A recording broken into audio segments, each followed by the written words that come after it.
کہ اہل بیت اطہار کے مزارات پہ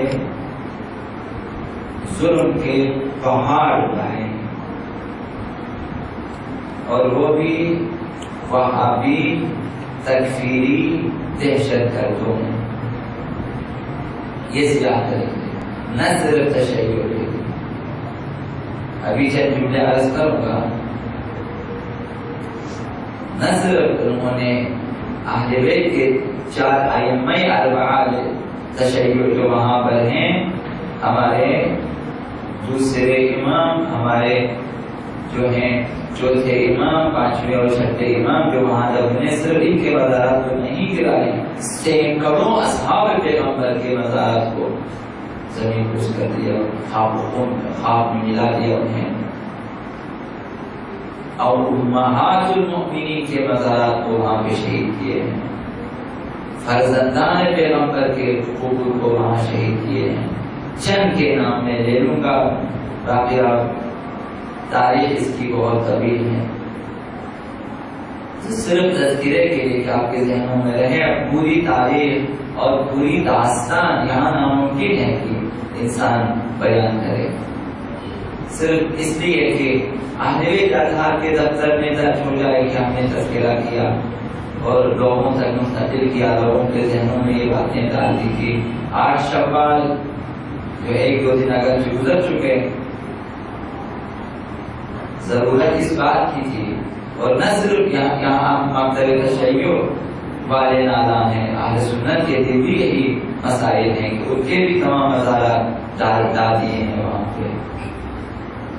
جن کے یہ لوگ احترام کے قائل تھے، ان کی زیارتوں کے لیے جاتے۔ اب بھی جو اہل سنت کی تعداد جنت البقیع میں زیارت کے لیے آنے والوں کی تعداد شیعوں کے مقابلے بہت زیادہ،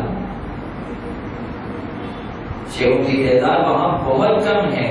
جنت البقیع میں زیارت کے لیے اہل سنت کی تعداد بہت زیادہ ہے۔ تو وہ بھی ابھی آپ انشاءاللہ عزیز میڈیا سے آشنا ہیں جو اس سلسلے میں پروگرام رکھتے ہیں، ان میں دیکھیں تو آپ کو اندازہ ہوگا کہ اہل سنت کیا کہتے ہیں، جو حقیقی اہل سنت ہے۔ بعض تکفیری گروہوں نے اس نام کو استعمال کیا ہے تاکہ اپنے جو سیاہ کارنامے ہیں انہیں انجام دینے کے لیے اہل سنت کے نام کو استعمال۔ اصل میں وہ وہابی تکفیری گروہ تھے، انہوں نے جو اصل اہل سنت ہیں وہ اب بھی میڈیا پہ آپ دیکھیں، وہ بددعائیں کل ہی میں نے ان کی تقریریں سنی ہیں جنہوں نے مزارات اٹھائے ہیں، اور ابھی جو ہے روضہ پیغمبر اسلام کو اٹھانے کی دھمکی دے رہے ہیں۔ اہل سنت ان کے حق میں بددعائیں دے دیتے ہیں، ان سے اظہار براءت کرتے ہیں۔ تو نہ صرف ہمارے لیے بلکہ عالم اسلام کے لیے یوم سیاہ ہے۔ دیکھیے اب اس کے پس منظر میں کیا ہے وہ رہنے دیں، بہت جو ہے طویل داستان اور طویل جو دجالی، سفیانی، صہیونی منصوبے ہیں اس کے پیچھے، اور اس تکفیری اور دہشت گرد گروہوں کا جو کہ اتنے سالوں سے وجود میں آئے ہوئے ہیں، آج کے نہیں ہے، بہت پہلے سال پہلے کے ہیں کہ وجود میں آئے ہیں۔ ان کے وجود میں آنے کے اسباب بہت زیادہ ہیں۔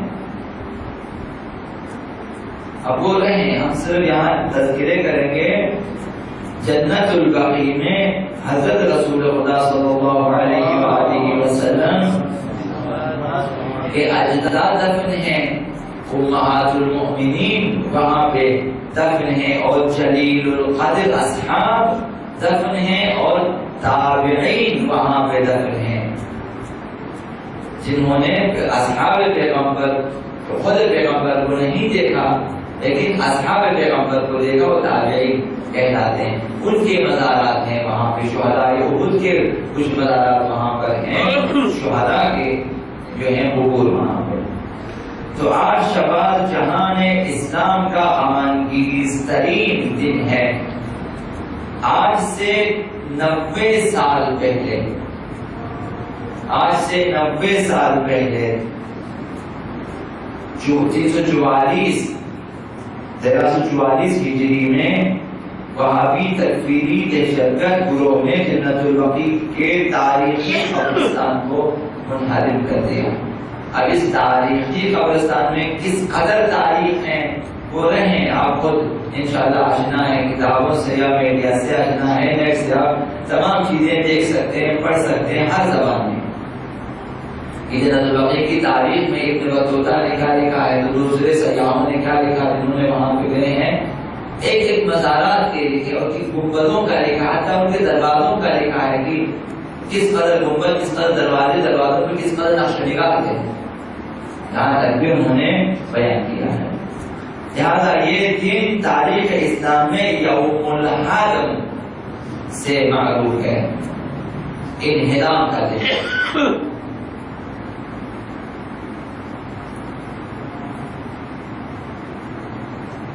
جدہ کے معروف عرب کالم نویس نے لکھا ہے، منال حمیدان، یہ لکھتا ہے کہ بقیع میں پیغمبر اسلام کے بہترین اصحاب دفن ہیں۔ ان کا کہنا ہے یہاں 10,000 سے زائد اصحاب دفن ہیں، جن میں اہل بیت، امہات المؤمنین، فرزندان پیغمبر اسلام کے چچا عباس بن عبد المطلب اور ان کی پھوپھی صفیہ بنت عبد المطلب اور پیغمبر اسلام کے نواسے حسن بن علی یہاں رہے ہیں، یہ اس کا کہنا ہے۔ حجاج بیت اللہ روضہ رسول کی زیارت اور مسجد نبوی میں نماز کے بعد ائمہ بقیع اور اصحاب بقیع کی زیارت کے لیے وہاں حاضر ہو جاتے ہیں۔ خود پیغمبر اسلام نے یہاں جو بقیع کے جو قبور ہیں، جو لوگ مدفون ہیں، پیغمبر اسلام نے ان کی زیارت کی ہے، جو زمانے میں پیغمبر اسلام کے زمانے میں، اور پیغمبر اسلام نے خود ان کے لیے دعا کی ہے۔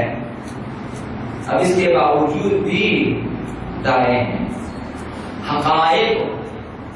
بہت تلخ ہیں اور اس وقت مناسب نہیں ہے کہ آپ تلخ ترین حقائق کو یہاں بیان کریں، شاید نامناسب ہے کہ یہ گروہ جنہوں نے ایک مملکت پہ قبضہ کیا اور اسے اسلام کی سب سے بڑی مملکت کا نام دیا، اور آج آپ دیکھ رہے ہیں کہ یہی مملکت اس کے ساتھ کچھ دوسرے چھوٹے ممالک عرب اب تمام تر فلسطینیوں کے قتل عام کے لیے یہ لوگ فنڈنگ کرتے ہیں۔ شام میں مسلمانوں کے قتل عام کے لیے، بحرین میں مسلمانوں کے قتل عام کے لیے یہ لوگ اپنی فوج، اپنے کمانڈوز اور اپنے دوسرے افراد اور اسلحہ بیچ رہے ہیں، ساری دنیا کو کر رہے ہیں۔ آخر سوال کریں کہ آخر یہ کیسے مسلمان ہیں جو دوسرے ممالک میں فوج بھیجتے ہیں اور انہیں قتل عام کرتے ہیں؟ نہ صرف شیعہ، اہل سنت کے مختلف گروہوں سے تعلق رکھنے والے افراد کثیر تعداد میں وہ بھی آباد ہیں۔ شام میں شیعوں کی تعداد کتنی ہے؟ بحرین پہ چڑھائی کر دیتے ہیں، شام پہ چڑھائی کر دیتے ہیں، لبنان پہ حملے کر لیتے ہیں، اور یہ اعلان کہ شام پہ مغربی ممالک صہیونی فوج اور انگلستان کی فوج اور امریکی فوج حملہ کرے، تمام طرح اخراجات ہم دیں گے، یہی صحیح ہماری اعلان ہے۔ یعنی اب بھی لوگ سوچتے ہیں کہ وہاں مسلمان ہیں اور اسلامی نظام ہے، ممکن ہے وہاں رہنے والے مسلمان ہوں، لیکن وہ جو انتظامیہ ہے وہ اس کے اسلام میں شک ہے، وہ تمام تر ان کے پروگرام صہیونزم کے لیے ہے، مغربی نظام کے لیے ہے، اور آج بھی ان کے شانہ بشانہ چل رہے ہیں۔ حقائق اس طرح سے ہیں۔ اب وہ اس قدر حقائق ہیں کہ آپ بیان نہیں کر سکتے، اور عام محفلوں میں آپ سنیں، آپ کو تحقیق کرنی ہوتی ہے، آپ کو بہت گہرائی سے سوچنا ہوتا ہے اتنے سالوں سے مسلمانوں کو جنہوں نے دھوکہ دیا تاکہ یہ لوگ غفلت میں رہیں اور وہ اپنا کام کریں۔ بغداد پہ حملہ کیا، کربلا پہ، نجف پہ حملے ہوئے، اور اسی طرح سعودی عرب میں جو مدینہ پہ، مکہ پہ حملے ہوتے رہے، ایک تاریخ ہے، لیکن پھر بھی ان کو مسلمان کہتے رہے، ان کو مسلمان کہتے رہے، اور اب بھی بہت سارے آنکھیں بند کرتے کہ ہم ضرور کو بولا، جب وہ عید کریں ہم عید منائیں گے، ہم روزہ رکھیں گے، جب وہ بولیں گے کھولیں گے، حقائق اس طرح سے۔ یہ قبرستان جو جنت البقیع ہم کہتے ہیں، اس کو بقیع الغرقد کہتے ہیں عربی زبان میں۔ بقیع مختلف درختوں کا وسیع باغ ہو تو اس کو کہتے ہیں بقیع، اور غرقد مخصوص قسم کا درخت ہوتا تھا اس زمانے میں، اسی جنت البقیع میں۔ ابھی تو درختوں کا نام نشان نہیں ہے، اس زمانے میں بہت زیادہ درخت ہوتے تھے، جس کی وجہ سے بقیع الغرقد کہتے ہیں، غرقد والے درخت جہاں زیادہ ہیں۔ جنت البقیع کے چاروں طرف لوگوں کے گھر تھے، جن میں ایک گھر حضرت عقیل کا بھی تھا۔ حضرت عقیل کا بھی ایک گھر تھا جسے دار عقیل کہا جاتا تھا۔ اہل بیت رسول کے مرحومین جو لوگ خاندان پیغمبر سے فوت ہو جاتے تھے دار عقیل میں ہوتے تھے، اس لیے دار عقیل مقبرہ بنی ہاشم کہا جاتا ہے۔ بڑے وسیع علاقے جو ہیں جگہوں پہ اتنے گھر ہوتے تھے، تو اس گھر میں خالی جگہوں پہ دفنا دیا کرتے تھے اہل بیت کے مرحومین کو، تو مقبرہ بنی ہاشم کہلایا دار عقیل کو، جو عقیل کا گھر تھا۔ تو رفتہ رفتہ جو ہیں پورے باغ سے درخت کٹتے گئے، قبرستان میں شامل ہوتے درختوں کو کاٹا لوگوں نے۔ تو مقبرہ بنی ہاشم حضرت عقیل کی ملکیت ہے، جہاں ائمہ اطہار دفن ہیں، جنہیں ان تکفیری گروہوں نے خراب کر دیا۔ دار عقیل وہیں جہاں پر بھی آپ جالے لگے ہوئے ہیں، یعنی ائمہ اطہار کے لیے اندر خصوصی طور پہ باؤنڈری لگا دی ہے کہ اس کے اندر نہ جائیں، باقی میں باقی مزارات پہ جائیں، لیکن ان کے اندر آپ نہیں جا سکتے۔ وہاں پہ الگ سے انہوں نے گرے لگا دیا ہے، خود بقیع کے اندر ایک جو باہر کی جو باؤنڈری ہے، ایک ان کے اندر جو مخصوص صرف ائمہ اطہار کے قبروں کے لیے دار عقیل جہاں ائمہ اطہار دفن ہوتے تھے۔